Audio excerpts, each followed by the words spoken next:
the service today. I will be taking Laura to the train station, so if you don't see me around for a long period of time, that's why. Let me ask you a question. How many of you are a twin? Anyone in here? You are a twin?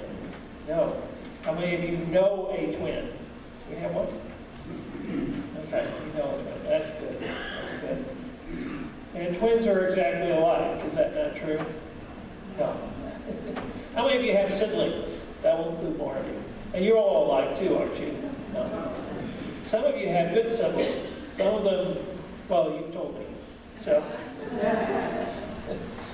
but so you might wonder, why talk about twins? Well, first of all, research on twins in biological circles and in psychological circles have been going on for years. I found extremely interesting because of what they tell us about genetics and upbringing and how people turn out. There's some interesting results from studies like those. If you've read them, you know that it's kind of intriguing. Even identical twins raised separately and so forth.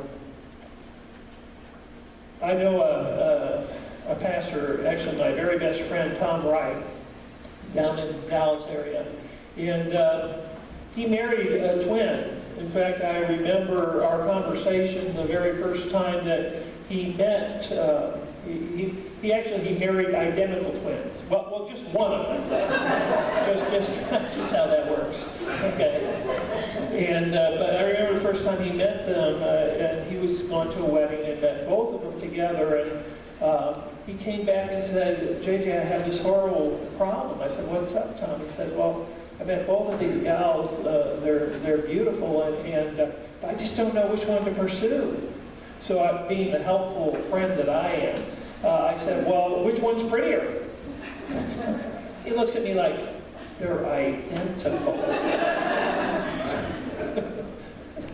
So yeah, that wasn't really necessarily the best advice I could have given him anyway. So it was good that he couldn't make a decision based on that. What happened is he got to know them both because they both were very friendly towards him, which he found good. As if you're single, that's always a good sign if someone shows that interest. But as he got to know them, he absolutely fell for one of the two, and that's good too, versus both. Okay, just like So twins, even though they look the same maybe on the outside to us, especially once we get to know them, we'll notice the slight differences, will we not? Even identical twins, and we get to know them. Well, why are we talking about twins? We are going into two parables that are often called parable twins. Now, I bet most of you didn't know there was such a thing as parable twins, but there are. And the one we covered last week, which was the mustard seed, and the one that we covered this week, which is the parable of the leavened, are considered parable twins. They seem alike. As a matter of fact, there's a goodly number of commentators who will say they teach the exact same thing. I would say that's the majority view of commentators. And it's good that that's the majority view because that means a lot of people are wrong. They might be right.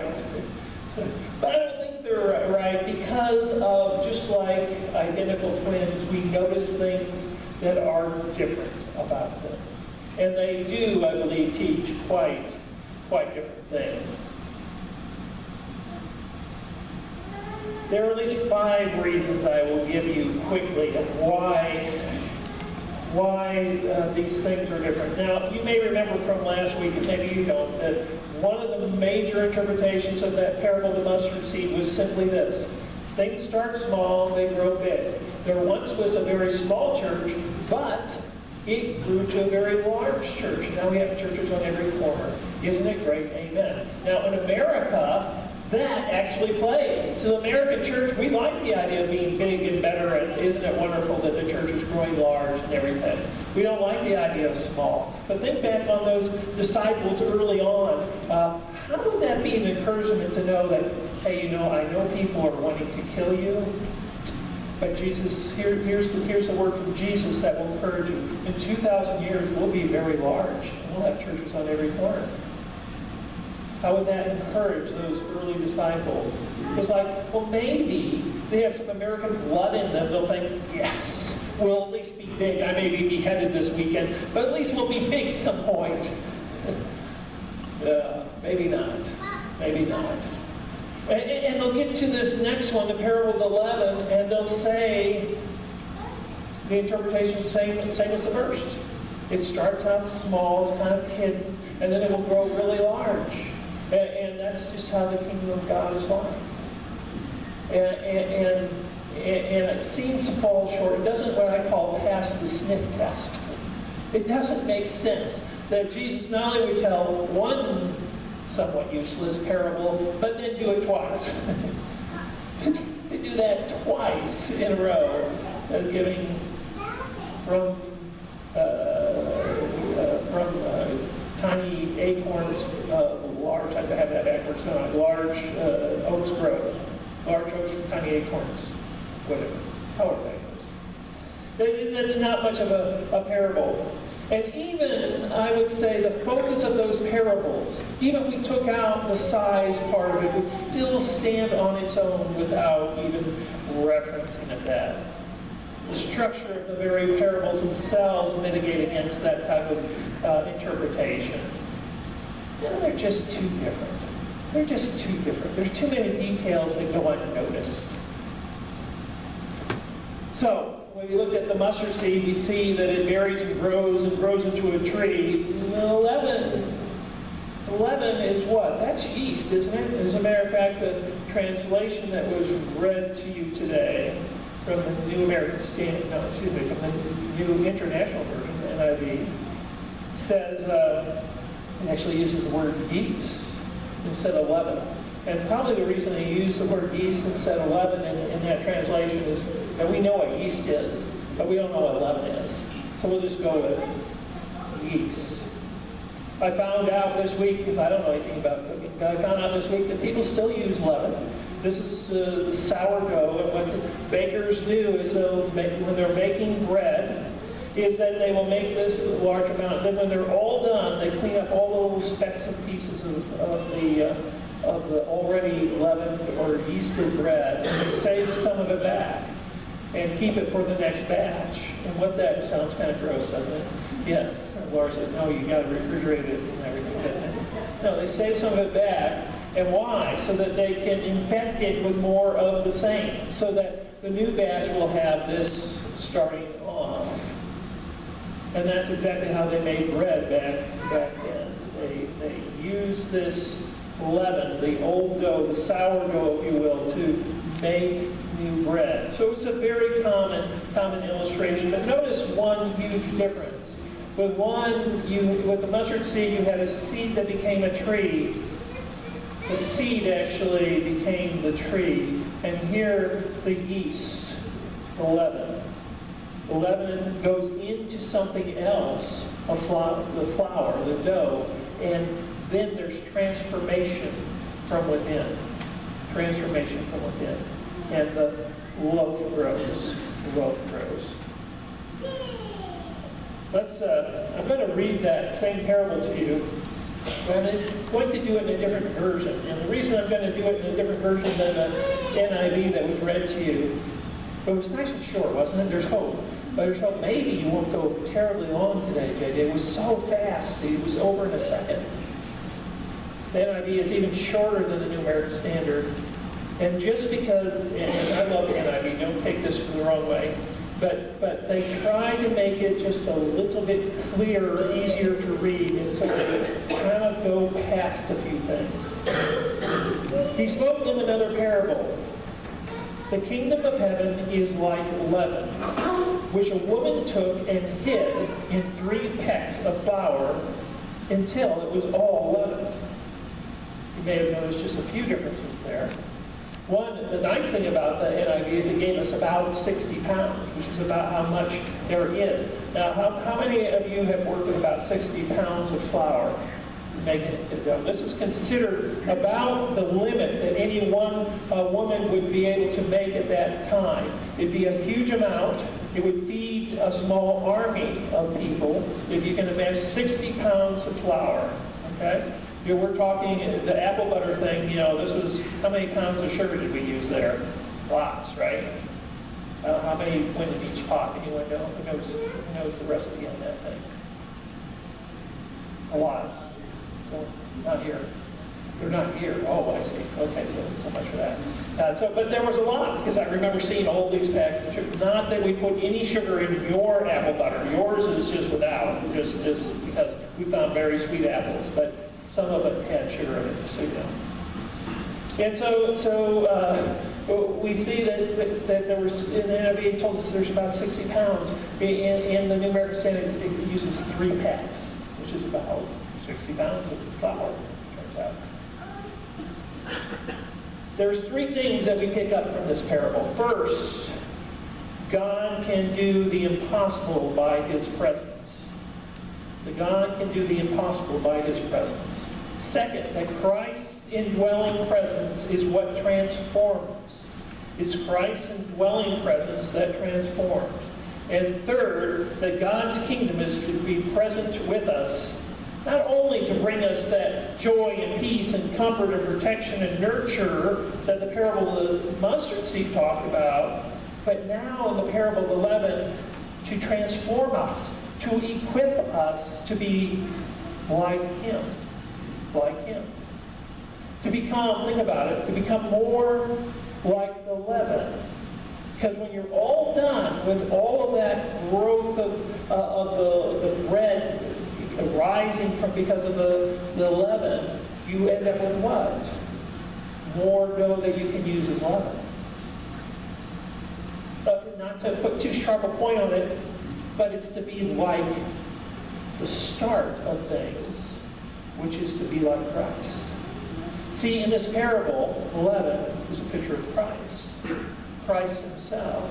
And He transforms those who come to Him just like leaven transforms the bread. So we are the dough. We are the wheat in the parable. And the transformation takes over. The transformation takes over. Some of you may have heard this parable in a number of ways. One, the way that I've already mentioned to you, is, well, it's just talking about something small and then it gets big. Or the other interpretation I hear is kind of a negative, like it's a negative parable, and it's like leaven is always, it starts out this way, leaven is always bad. It's always a bad thing in Scripture, and therefore this is a warning to the church that there's leaven out there that we need to be aware of. Bad things, bad teachings, and such. Again, as I already said, the first one I don't go along with, the second one I don't go along with, because one, not everywhere in Scripture is leaven bad. Here's one. In Leviticus, there's many examples where leaven is considered good. Leaven is often considered the teaching of the person given, because teaching impacts others. See how that would be sort of like leaven. So there's ways in which leaven is considered to be a good thing, and this would be one of them. So as we look at this, we see something kind of unique about this story. Even though it's so very short, we have something that none of the other parables have. And that's that we start off with the leaven, but then immediately we see that a woman takes it. Right? A woman has it. Well, where's the women in the other parables here in Matthew 13? They don't exist, right? This is it. This is the one that has a woman in it. So we might ask ourselves, well, why? Why did Jesus use a parable that has a woman in it? Well, like there's a lot of believers who are women. That might be one reason that we have women here. But I think there's more to it than that. I think that it's supposed to remind us of something. So one of my favorite games to play when I'm doing a Bible study and as I'm reading at home is to ask this question. It's fun. You can do it anytime you want. Just, keep it with you at all times. The question is, where have I heard that before? Where have I heard that before? And so here's a story about a woman who takes 3 pecks or measures of flour and mixes it all together into bread. And I asked myself, where have I heard that before? Can any of you think of a time where you saw that? You can turn to Genesis early on. Genesis is often referred to in the New Testament, obviously for good reasons. And if you go to chapter 18 in Genesis, you're going to come to a part of Scripture that will sound just a little bit familiar. Now, this is coming. This is coming after the Lord has come down and he's given the covenant to Abraham. Chapter 17, the Abrahamic covenant, lined out, detailed. And he says, I'm giving you a land and I'm giving you a people. But almost all of us remember that there was one big problem in Abraham's story. One big problem that from the beginning, the very first time we hear Abraham's name, we hear about Sarah. And what's wrong with Sarah? She's barren, right? We all know that. We kind of grow up knowing, yeah, she's barren, she can't have kids. And God says, I'm giving you land and I'm giving you people. And Abraham says, excuse me, Lord, but the people part's going to be a problem. It's not going to happen quite like that. As a matter of fact, he has a child by another woman. At this point, you may remember the story of Ishmael, and he says, oh, that Ishmael might shine bright in your eyes. Because he knows he can't have a child with Sarah. And just before chapter 18, we hear the Lord say, no, but you will have a child. And Abraham, being the great man of faith he is, laughs at God. Yeah. 18. Now the Lord comes to him specifically and physically. I would think this is the pre-incarnate image of Christ himself. Now the Lord appeared to him by the oaks of Mamre while he was sitting at the tent door in the heat of the day. I love the details of that. The picture we get immediately. And Abraham, he lifts up his eyes and looks, and behold, 3 men were standing opposite him. You remember the story, right? Where 3 men comes, and it's actually the Lord himself who's coming. And he bows down and he says, my Lord, if I have found any pleasure in your sight, do not pass me by, but please let me bring a little water for washing of your feet, being very hospitable, and rest yourself here by this tree, and I'll bring a piece of bread. I love that, piece of bread, and that you may refresh yourselves after you may go on. And since you have visited your servant, the word visiting with great care and grace. And they said to him, so do as you have said. Next line. This may sound familiar. So Abraham hurried into the tent to Sarah and said, quickly, prepare 3 measures of fine flour, knead it, and make bread cakes. We won't go on any further. Does that sound familiar? 3 measures of bread and make it. Well, it's neat that Sarah was willing to do that. I don't know that Laura would have responded quite the same way. Especially if I start out by saying, now hurry, quick. She'd say, slow down, boy. Yeah. And Sarah does, and she makes this. But why does she make so much? The same amount that's mentioned here. There's only him and her and 3 visitors. And she makes about 90 pounds of bread from this amount. If they're 1 pound loaves each, once they've been kneaded with the leaven. And so she makes this. And it's funny he says hurry, because this is going to take some time. And in fact, he's also going to have someone to cook up a goat too, so that will take some time too. So it's not like It's not like fast food time here, that all this has to be prepared. That's the same basic story. And our minds just think back on that time. And I think, well, what's happening in that time? Well, God is saying, this is what's going to happen. And what does Abraham say? He chuckles. And right now, they're happening there. He's going to say, where's Sarah? And I would have said, well, she's probably exhausted after fixing all that bread. But no, she's like just outside the tent. And she's listening in, and the three men say, well, she's going to have, before the year's over, she's going to have a child. You call his name Isaac, to which she laughs. That's just like Abraham. Nestled in between the firm command of God, this is what will happen. The impossible is going to happen. The barren shall have a child. The impossible will happen. They both laugh. They both laugh. See, this imagery of this very important time, this meal often gets forgotten about, but it's right down in the center of the most important Old Testament prophecy about the Abrahamic covenant.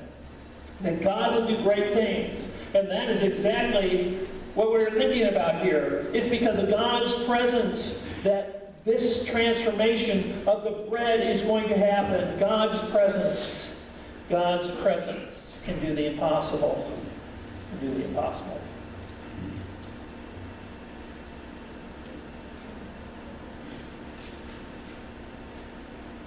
I don't know how many of us here are 90 years old. Maybe a few. Anyone hit 90 yet? Or any men that's 99, the age of Abraham? I don't know if it would be all that such great news to hear that you're going to have a baby. That's just my only point there. So I'm just thinking about God's presence who will be there to do the impossible.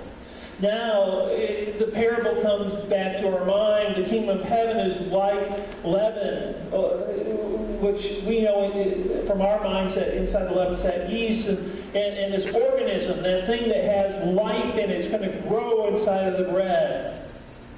In ancient Egypt, 5,000 years ago, that they considered this process magic. They didn't understand how it could actually work. They considered it absolute magic. But think about it, it's not just the yeast, it's the physical, the flour mixed with that yeast. It's body and its spirit. It's like the very Son of God himself, body and spirit, coming into us and giving us life. That's the point of the parable. That within us, this leavening is going to continue on. It will continue on.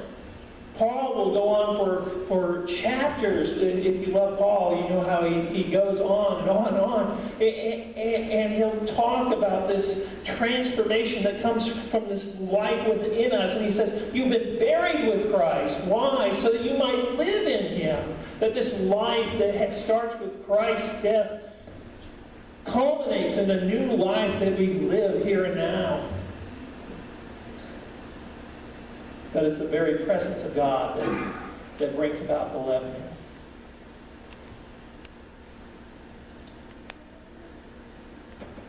The American church, I'm just going to posit this. The American church is just fine with church that has rules. As a matter of fact, we kind of like it.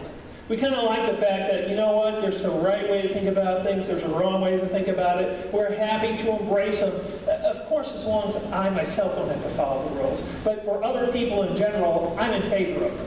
Okay? And so we're kind of okay. You know what the real threat to us is? This ethereal notion that Jesus Christ is within us, transforming us, changing us from the inside out. That he has a say in our very passions and our very choices and our very lives. That it's more than just trying to get down a few rules. It scares us the most because it causes us to think about transformation. Pastor, don't tell me that I have to be transformed. Just give me the rules. Let me live my life the way it is. I've already figured out how to live with my various comforts and my various passions, and how I've been married for 30, 40, 50 years. I don't know, a long time. Long time. And I finally got her the way I need her to be. Don't tell me that my life will be transformed so that I become a servant to her. No, my Bible says I'm the leader of them all. Yeah, it also says that I'm the servant. Well, how does that happen? Because I don't like that. It doesn't give me comfort. That doesn't give me rest. Because I'm being transformed from within. That I seek not my own anymore. I'm not self is not on the altar anymore, that I'm willing to give it up. And that just scares us, the thought that transformation is really what we need. As long as we look at any issue in our life, be it work, family, whatever, and we say, you mean I have to give that up? We are always going to struggle. We will always struggle. As long as I look at things in my life and say, I had to give that up for God. You know, I didn't sign up to be a monk, and I didn't sign up to be a nun. I can't do that. Instead of thinking of it like this, this is true life. This is what I'm going to pursue, because this is where real life starts. It's not about me giving it up. It's letting Christ transform my very being. That I'm going to find my comfort and joy in what He says and what He brings about in my life.